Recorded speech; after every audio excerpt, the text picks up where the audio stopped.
Welcome back to the studio. Today we get to do one of my favorite things, and that's work on a seasonal quilt.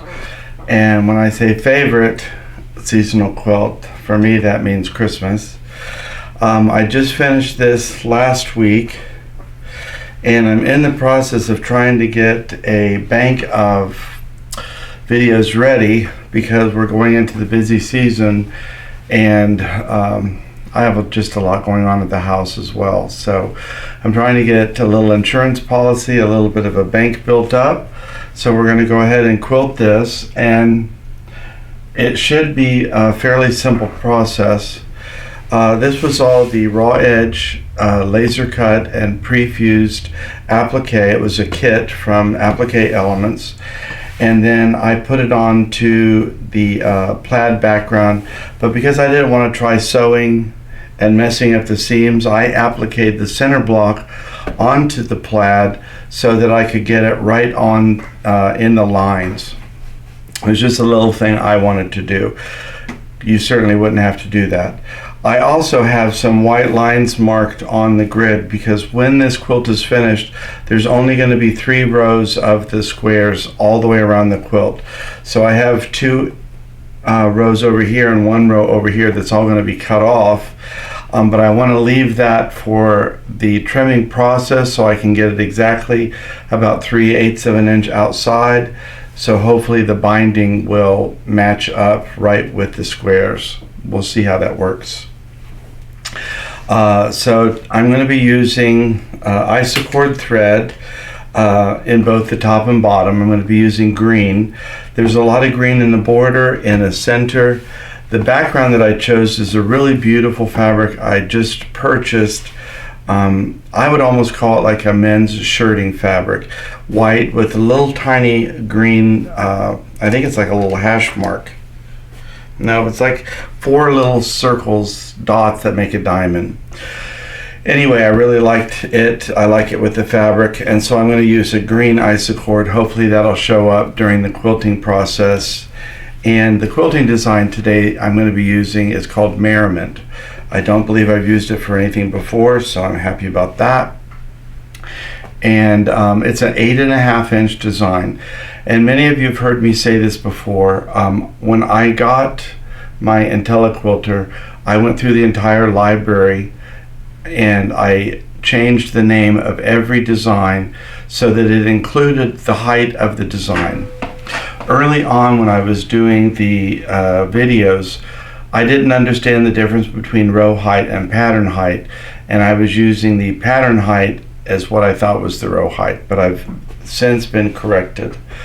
So the other thing is, if you aren't aware of how tall it's supposed to be, I mean, how would you? You didn't design it.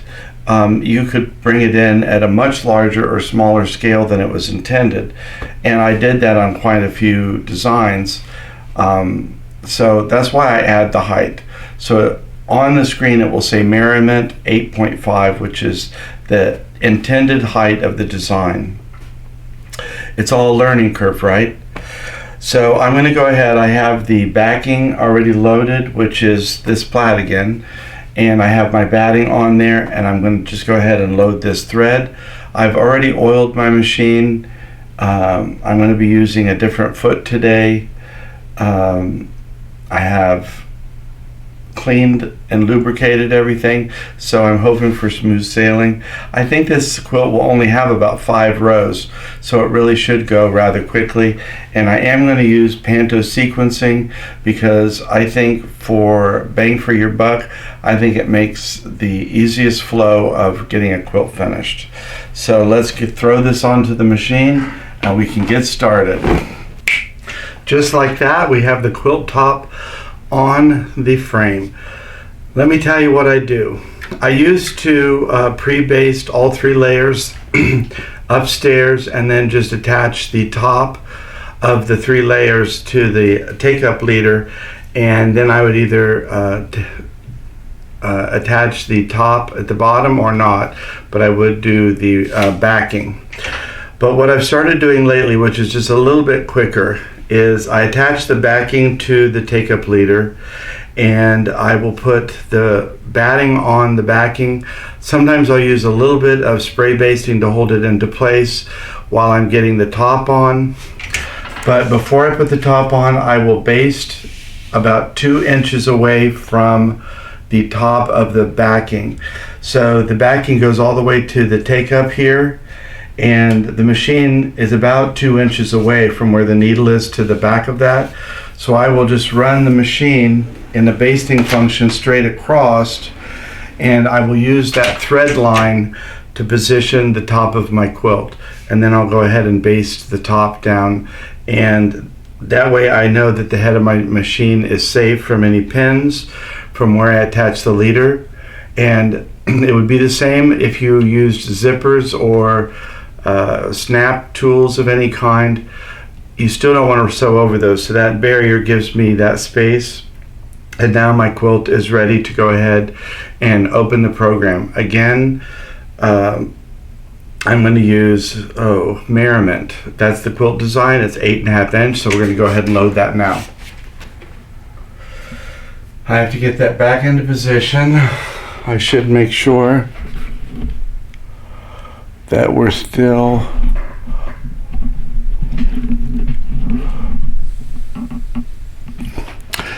on the frame there. So I had my horizontal locks on. I'm going to turn those off. Design sew quilt. I'm starting new. I have a work in progress. Do we want to replace it? Yes. Do we want to erase it permanently or save it? I want to erase it. Otherwise you get your tablet full, your memories full. So I'm going to reset the time. I'm going to do a pantograph, and I'm going to enter the rectangle manually. I've already measured this, so it's 38, enter. The height is going to be 40, enter. And I know that's going to be a little bit tall, but I'll show you how to adjust when I get down to the bottom. So I'll hit continue. We have our square representation of the quilt. Hit finished. In, let's see, I don't know if it was in my downloads. Merriment, yes. It was a new design in my downloads, so I'm going to hit Merriment, select that twice, and you can see it brings up 3.5 rows. But I'm going to reduce the gap by selecting gap, and then I'm going to select row height.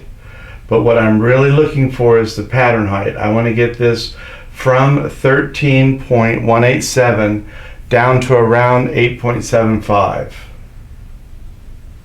And right now I'm at 8.782, which is probably as close as I'm going to get. So I'm going to hit finished. Transition type is continuous.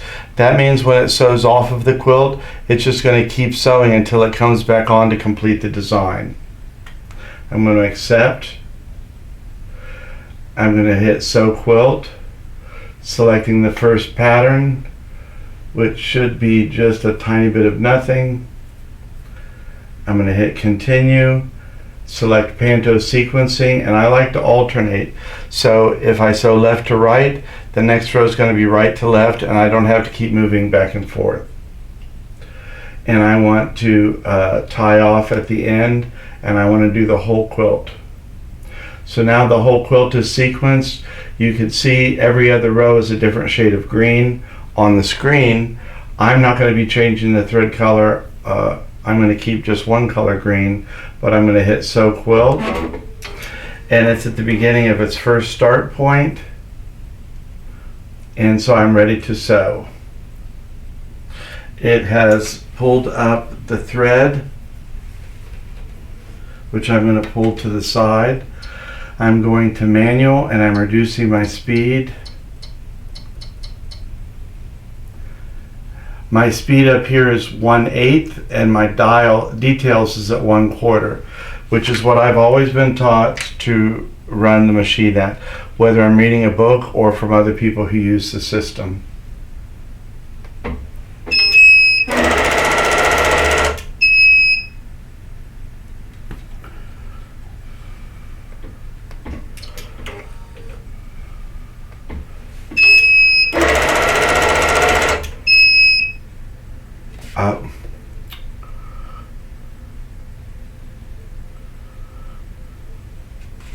I didn't wrap the wheel.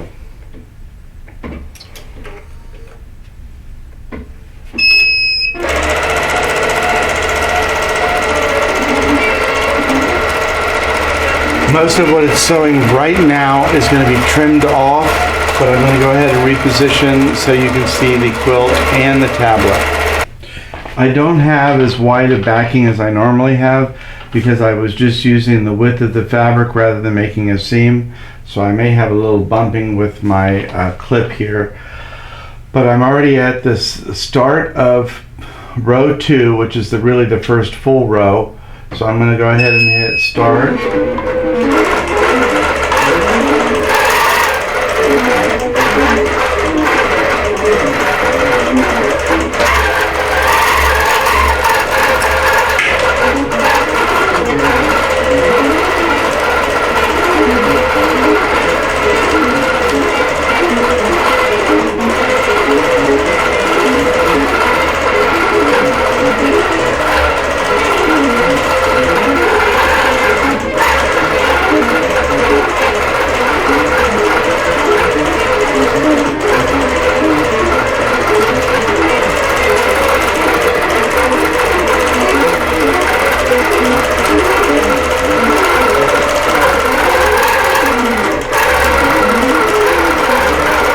The entire quilt here has about 42 minutes.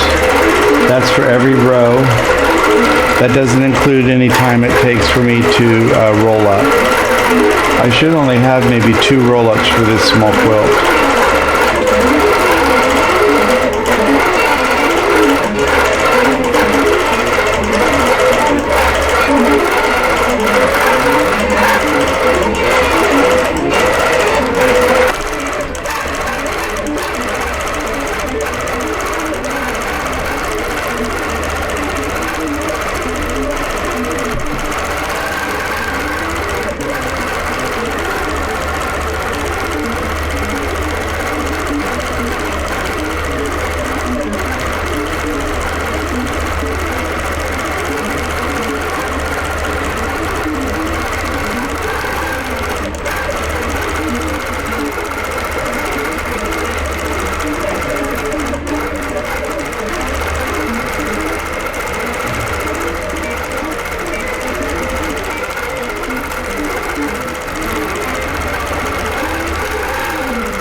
I have completed the second row.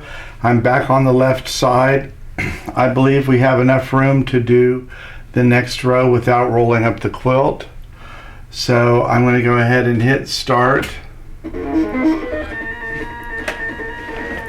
we're going to move down to the second needle position. And I'm going to go ahead and hit start. I don't have on my ruler base, so that should help reduce some of the space so I don't get an obstruction.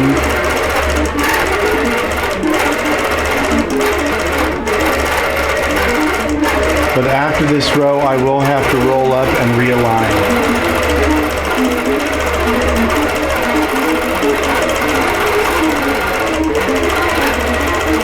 Remember, all of this past the white line is going to get trimmed off, just so I have 3 complete rows. But I would rather have overstitching where I'm going to waste it than not have the size I need on the border.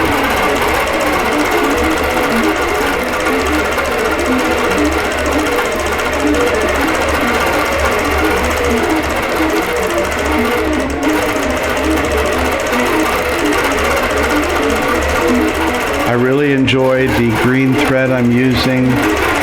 I usually like to try and use a complementary color to the background, but I really do want the quilting design Merriment to show up.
We're finishing up the very last details on row 3, and then it's going to be time to realign the quilt and roll it up.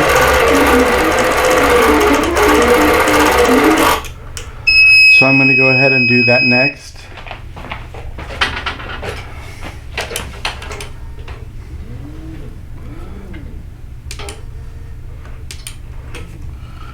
I'm clipping my thread. I'm going to bring the crosshairs or the needle, whichever point you want to focus on, to the top of the next row design. So anything on there that is the highest point of the next row, and I'm even going a hair above that. And I'm going to drop the needle. I'm going to roll up the quilt.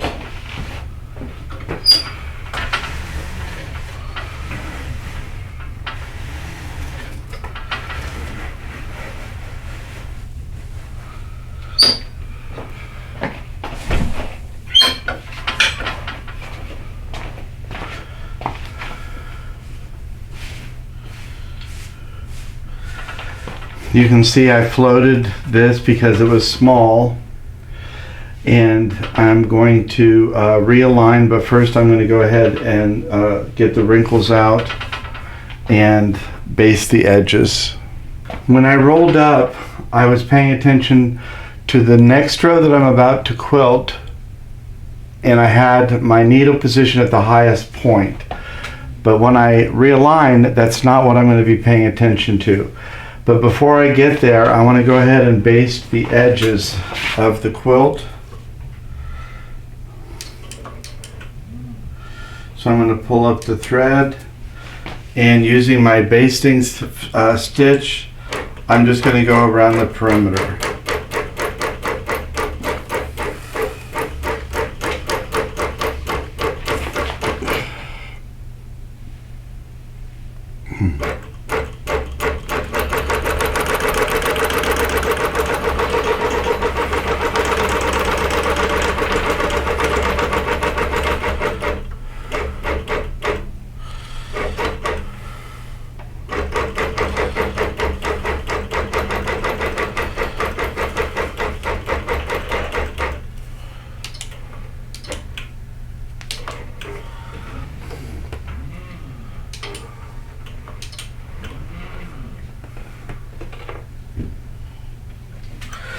Now you saw me baste here instead of here because anything beyond here is going to get cut off.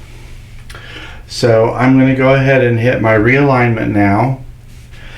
The tablet is showing me in red what I've already sewn out, and that's what I want to focus on right now. So I'm going to find, I usually like to find the bottom of a point.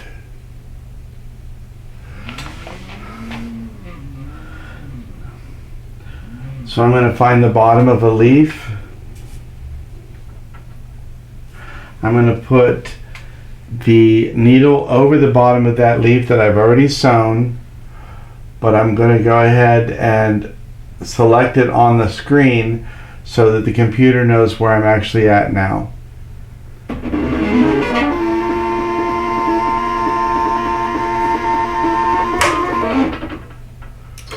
I'm putting my machine back on manual. I'm going to take my clip off again because it's in the way. And I'm going to go ahead and hit start.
We are almost at the bottom. I'm at row 5. Row 5 really should fill out what I'm going to use of the bottom of this piece, but I am still going to show you how to use the adjust button or feature.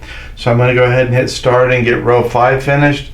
When we get to the row 6 where I adjusted, it's just going to be little tiny bits into the design of the border. It's not going to be a lot.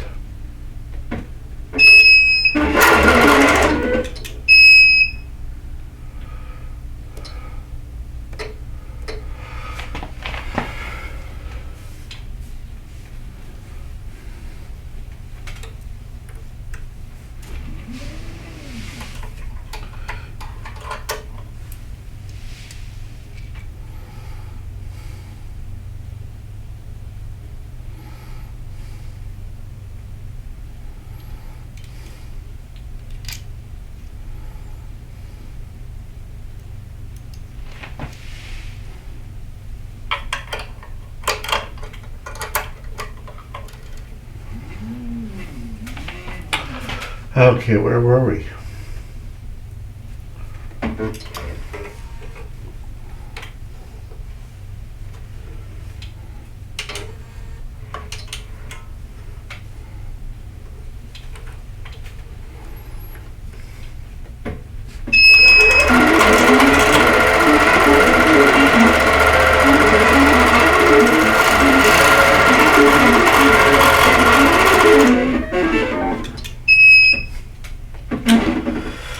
Everything was sewing great today, not a single thread break until I changed the bobbin.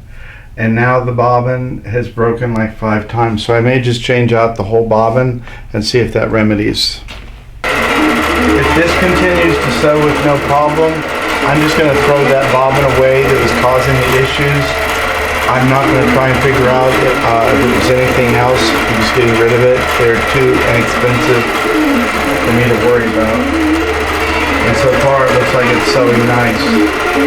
Not a single top thread break. I shouldn't say that before the quilt's finished.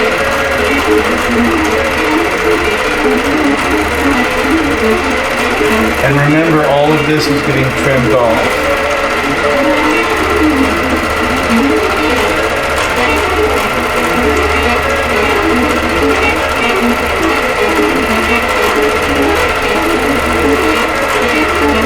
I'll bring you back in when we're going to adjust. Okay, right here is the actual bottom of my quilt. I have the 3 squares, but there's a lot of space here that isn't quilted. Now on the IntelliQuilter program, they have the bottom of my quilt even below this because I made it too long. So I'm going to move my needle position to the bottom of that line, and I'm going to move the camera.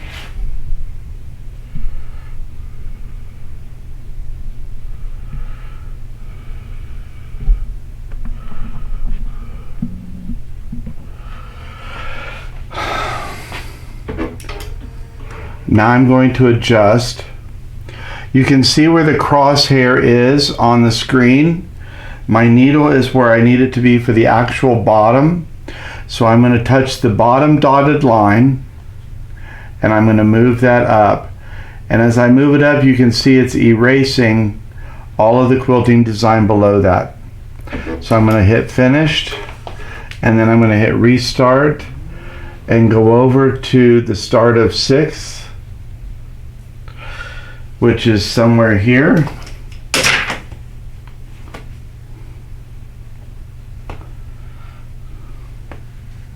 And now I'm going to go ahead and hit, well, I'll take up the bottom thread first. I will do that.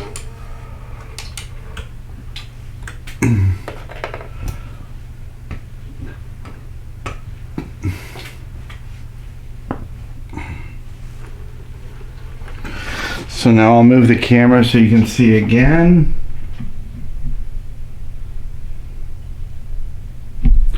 Zoom in a little bit more.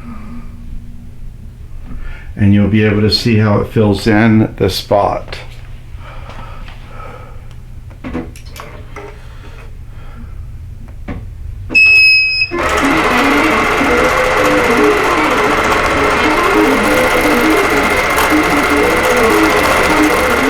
Now I'm just going to get a little bit past what I need. It's not going to sew all the way down to here, which I don't need. So I've added extra at the beginning, but now I've adjusted so I'm not wasting it. I never adjust really the sides. I always like to have a little extra over there, but I do adjust at the bottom just for saving thread and batting and time. That is the very bottom corner of the quilt.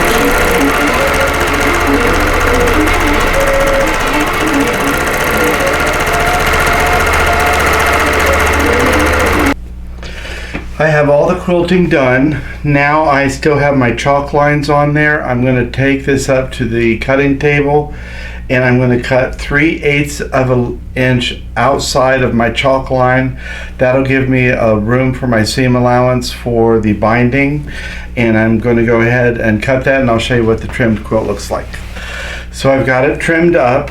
I trimmed about 3/8 of an inch away from where I want it to visually finish, and then I'm going to put the binding on so that when the binding curls around, I get nice 3 squares all the way around the quilt. I have the binding made. The binding is the same fabric as the border and the backing, so it should give you a little bit of a motion because it'll be on diagonal. But you can see how pretty the quilting is on here. I will say today, no thread breaks on the top at all. I did change the foot, so we'll see if that had anything to do with it in future pieces. I did have some problem with the bobbin. Bobbin kept breaking the bobbin thread. I know the thread is good, so I just pitched the bobbin because I buy them by the 100. So I do test the bobbins for tension, but if I keep getting aggravation from a bobbin, I just pitch it out. So this was Seasoned Greetings for the applique, and the quilting design is called Merriment. It was 8.75 or 8.5 inches. I've got the binding already made, so I'm going to get that on today. You won't see that, and I'm going to send it to my friend who finishes my binding for me. I've got 3 or 4 quilts for her to bind. This will also get a sleeve. The sleeve also is made out of the same fabric as the border and backing. And last time I went to the store, I bought the rest of this plaid that they had because we have other holiday patterns, and I want to do the Christmas tree in, which I believe is called evergreen, in the same treatment as I did here with the plaid border. So then I can have 2 matching pieces when I'm decorating for the holidays. So that's it for this one. I'm already getting the room set up for another video. Like I said, I'm trying to bank a few. I want to thank you for stopping by. I hope you enjoyed both the pattern and the quilting. Let's see if there's anything else. I can't think of anything. Please share some of your comments on either the video link on Facebook or YouTube. We would love to see some of your holiday quilts if you would like to post those, and we'd super love it if you would share with your quilting community any of the videos, and subscribe or like us on Facebook. Those things really do mean a lot. It helps expand the coverage. Again, all of our videos are free. That is our goal, is to continue to have free videos because we're here for your education. So thanks for stopping by, and we'll see you again next time.